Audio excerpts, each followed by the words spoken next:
This video is sponsored by ThinkPenguin.com.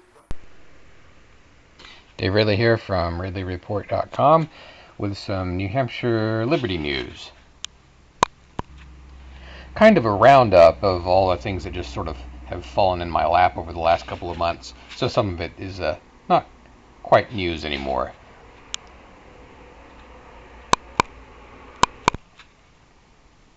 So as my notes show it, on July 10th of 2024, I had a report about, and this was something I posted to the internet and called Free Talk Live about, but I didn't put it on the Ridley Report. And that is, apparently a guy in Dover, New Hampshire, was arrested for what they accused him of a hate crime because he placed a poster on the front door of a church. I don't think it was a church that he was a member of or anything like that. It was just a church that he didn't like their theology or policy or whatever. So let's look at what I wrote on the 10th. Okay, so I quoted the Dover Police Department. They made an announcement. So, quote, Dover Police Department announces hate crime investigation and arrest. Dover NH, July 2, 2024. Chief William Brault of the Dover Police Department announces that an arrest has been made as a result of a criminal threatening investigation. On the morning of June 20th, 2024, a sign was discovered attached to the front door of the First Parish Church, located at 218 Central Avenue in the city of Dover. The sign contained anti-LGBTQ messaging and the threat, quote, be saved today or you will perish in your sins, unquote. After further investigation conducted by Dover police detectives, the suspect, who affixed the sign, was identified as 49-year-old Isaac Santiago of Somersworth, New Hampshire. Dover detectives executed a search warrant on Santiago's residence and later obtained a warrant for his arrest. Santiago was charged with criminal threatening, a Class A misdemeanor. The charges include the possibility of an extended term of imprisonment under the state's hate crime statute, specifically alleging this crime was substantially motivated toward the victim's religion, creed, or sexual orientation. Santiago surrendered to the Dover police on July 2nd, 2024, and was released on personal recognizance bail. His arraignment is scheduled at the 7th Circuit Court, District Division, Dover, on August 12th, 2024, at 8:30 a.m. Anyone with information about this incident is asked to call the Dover Police Department at 603-742-4646. Those wishing to remain anonymous can provide information to the Dover Crime Line at 603-749-6000. The Dover Crime Line can also be contacted via www.dovernhcrimeline.org, unquote. So, two observations about this. I think I called Free Talk Live to mention this. First of all, the guy would have had a much stronger case, the guy that they're accusing of a hate crime. He would have had a much stronger case, first of all, if he'd put the sign on a telephone pole on public property right outside the church as opposed to entering their property. And he also would have a stronger case if he had directly quoted the Bible. This is a paraphrase. The thing that he allegedly wrote there, that's apparently a paraphrase of something in the Bible. So we can say the government arrested a guy for paraphrasing the Bible, but we can't say they arrested him for quoting the Bible. And it would be, he would be in a stronger position if we were all saying the second thing, right? So let's see what else. Well, I think reopennh.com has done some good coverage of this. I know Andrew Manus wrote the article, and I'm assuming that's where he put it because he's with them. But I don't have the exact link. In his case, it's a bit more of a partisan article, and he's more sympathetic to this guy than I am. But, of course, I do not believe that government money should be used to arrest people who put signs on church doors. I mean, isn't that what Martin Luther did, right? He put a sign on a door, and that's what he got arrested for. So, I don't know. I don't like it. I also don't like, though, I guess the fact that he went on this property, probably not entirely welcome. As with so many other things, you can go to forum.shiresociety.com and poke around, and you'll find this article. Really, just a redirect that I put up there. I'm not sure this is news, but I got on the air on WBZ Boston on July 10th, it looks like, around 11 p.m.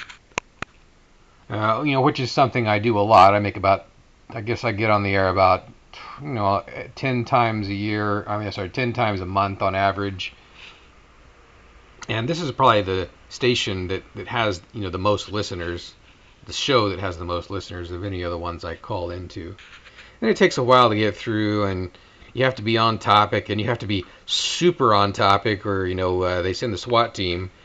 But in this case, they were talking about, they were talking about the usual Joe Biden's problems at the time, and his increasing lack of ability to do anything.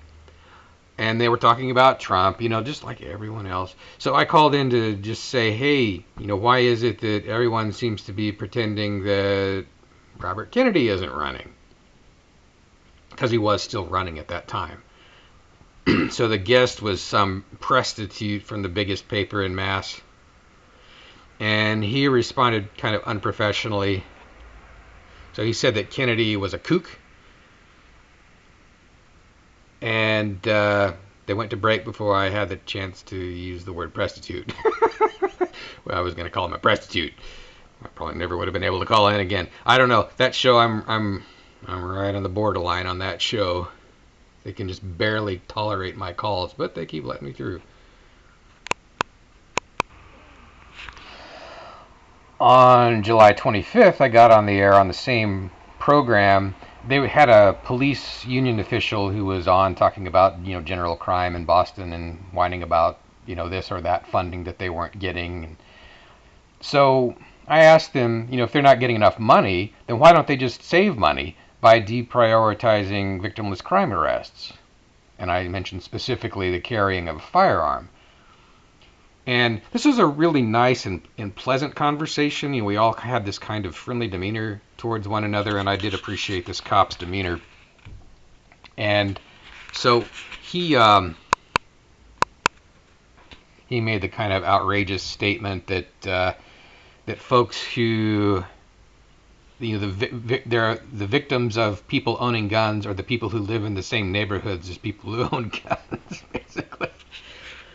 Which is just nutty. And what was even more nutty is I didn't really call him on it. I just couldn't think of a proper comeback. He also recommended that I read a book. I think it's called something like The Broken Window. I can't remember exactly what it's. Not The Broken Window Fallacy, but it was a book. It's basically the idea that if you fix really small crimes, then you won't have big crimes. That's the idea behind the book that he recommended. And he also, even though, again, I'm a New Hampshire resident and he's in Boston, but he volunteered to meet with me and hear my concerns. So that was really nice. I'm not going all the way down to Boston just to talk to one person, but I did really appreciate him making that offer, even if it was on the air. He seemed like a genuine guy. I just wish he'd stop arresting people for the non-crime of carrying a firearm. I thanked him for his transparency and accessibility, and that was the end of the call. Again, I guess it's not news if I call to talk radio, but I find that the list of news items that I want to tell you about on the Ridley Report, is I kind of summarize them. They're most easily found if I just go through and look at the things I've already called talk radio about. And as I go through this list, I find things that I've called talk radio about, and they're not really news, but it's the kind of thing I enjoy hearing. I like knowing what other liberty activists in New Hampshire are doing and which talk radio shows they've called. So I guess if I like hearing about you calling talk radio, then maybe you like hearing about me calling talk radio. Do unto others. So my next note here is from August 7th, and it says that I called into WRKO in Boston, and that's the Grace Curley show. I must have called in the afternoon. Yeah, it says I called at about 2:30, and again, you have to call. You have to kind of talk on topic with these shows, so it just limits on what you can talk about. But I talked about this time. I did get to use the word prostitute. I talked about the prostitutes pretending to cover the White House, because of course that's what she was talking about. Because no one in the United States is capable of talking about anything else. Oh, and I had a chance to share William Colby's quote. William Colby was the Central Intelligence Agency's director in the 70s, and he said, quote, "The Central Intelligence Agency owns everyone of any significance in the major media," unquote. I say that a lot on talk radio, and they always love it, unless they're authoritarians. So, let's see, what's the next? Okay, so my next note is from August 7th. It says I got on the air on WCRN, which is in Worcester, Massachusetts.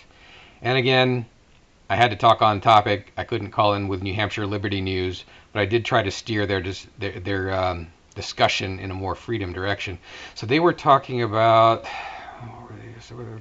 some kind of, it was some kind of problem in the Middle East, and it had something to do with the American presence. And so I recommended doing what Charles de Gaulle did in the 60s when he became president and got France out of Algeria, which, by the way, he did in a physically courageous manner. It didn't look the way Charles de Gaulle did it. It did not look like a retreat, right? So the way he did it was he came into office without saying what he was going to do in Algeria. And then as soon as he got into office, he promptly went straight to Algeria, and it seemed like he tried to meet every last Muslim he could get within 50 feet of. It just, crowds surrounded him, and he would just wade into the crowds and shake hands with everyone he could find. Well, he won over a lot of the people of Algeria who were Muslim and Arabic, but they also kind of won him over, and he decided to let Algeria go. So that's kind of how you do it. I think that's a great way for the U.S. to get out of the places that it's in. Follow the example of Charles de Gaulle. By the way, he was almost assassinated over that, and not by a Muslim, but rather by a French nationalist.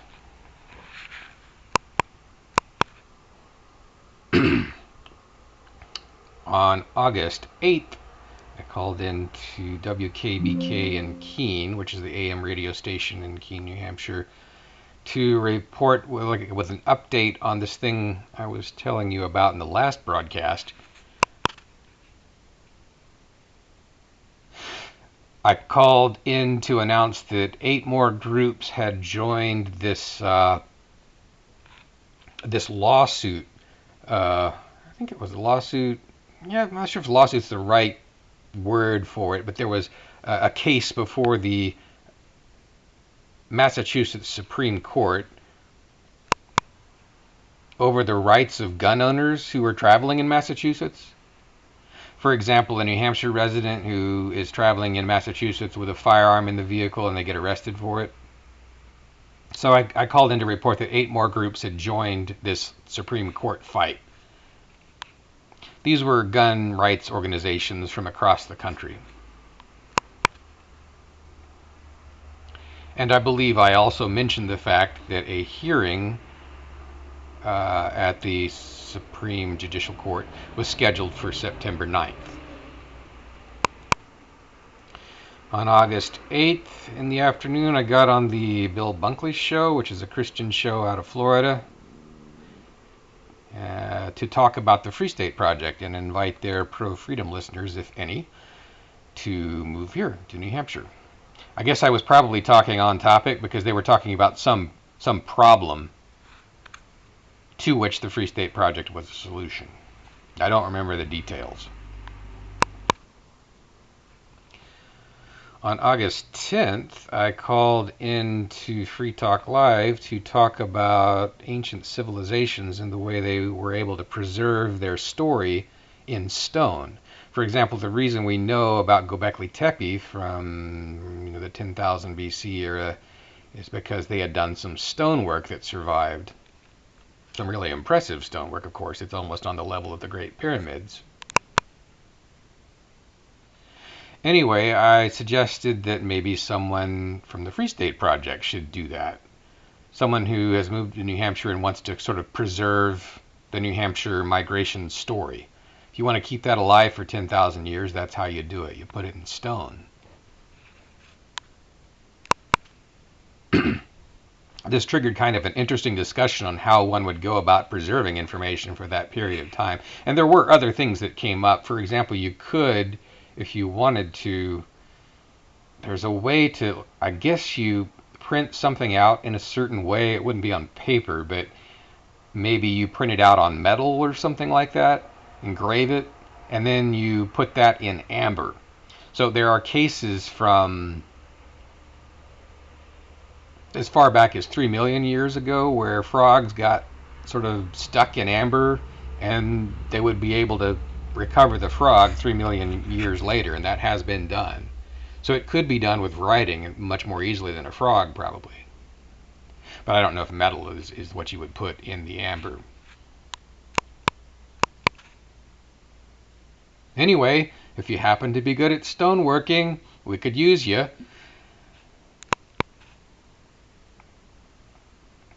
On August 13th, it looks like I called into WCRN in Worcester, Mass.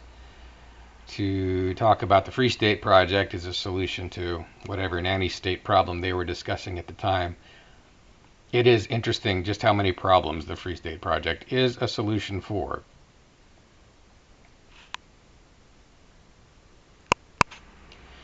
On August 11th, I called into Free Talk Live to talk about the heightened and underreported danger of nuclear war, and talk about prepping and how that's important and useful now, maybe even more than usual. Since Russia, I mean, to me, it looks like they're losing the war with Ukraine. I keep hearing people on the right and libertarians making it sound like the Russians are doing fairly well, which they are not, I think. I mean, you wouldn't have Ukraine fighting inside Russia, taking over an area geographically the size of Dallas inside Russia if they were losing, right? You wouldn't see that if they were losing.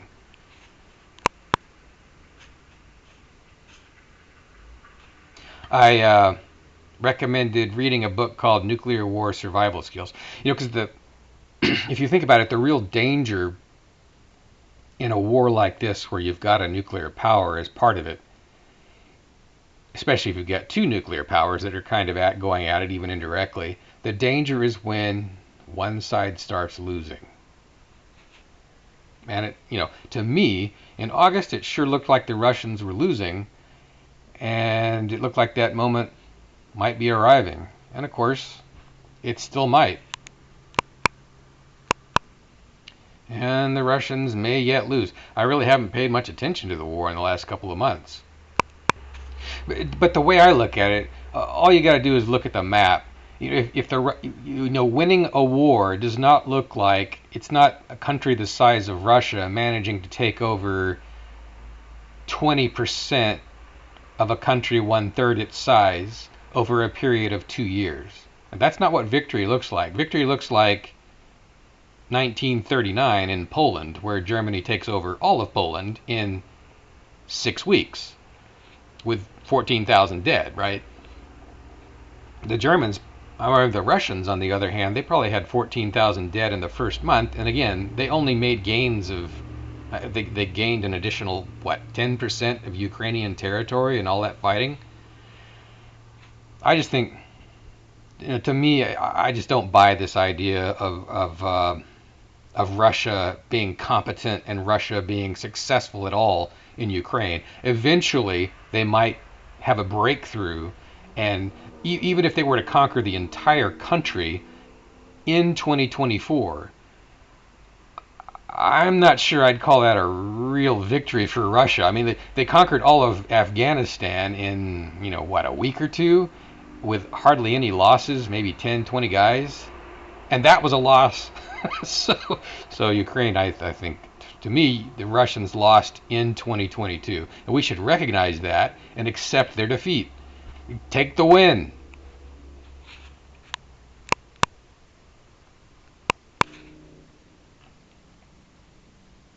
The way you do that is you negotiate with them.